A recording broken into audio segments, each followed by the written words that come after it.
Hey guys, I should be streaming right now. Looks like things are online. So yeah, if I can just get an audio check from everyone. Is my audio coming through correctly? Looks like it should be, but just please let me know in the comments. Excellent stuff. Thanks, DHC. Okay, guys, welcome. Good to have you guys here, wherever you're from. I see I've got friends from Nigeria, friends from the US. Yeah, people from all over the place. Yeah, so yeah, it's freezing cold in Poland today again. So what I want to talk about today is Major Nidal Malik Hassan, right? We know him as the Fort Hood jihadi or the Fort Hood shooter. Now, he unfortunately murdered 13 people. Hey, Chloe, how are you doing? Welcome. Good to have you in the chat. And yeah, thanks for stopping by.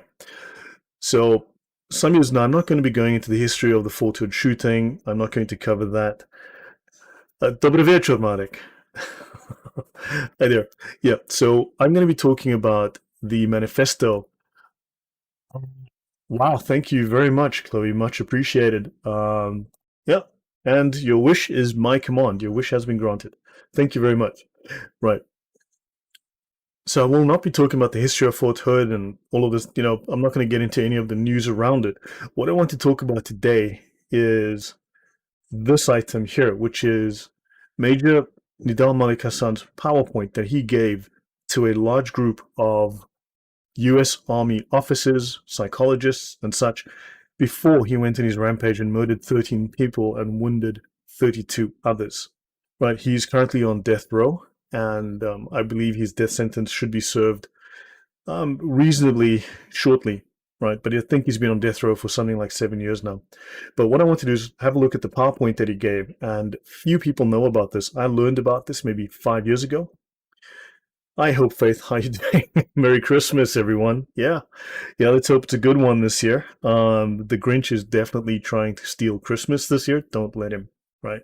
So what he's done is he writes this PowerPoint presentation that we're going to go through. I may not finish all of it today. I might split this into two, depending how much we get through.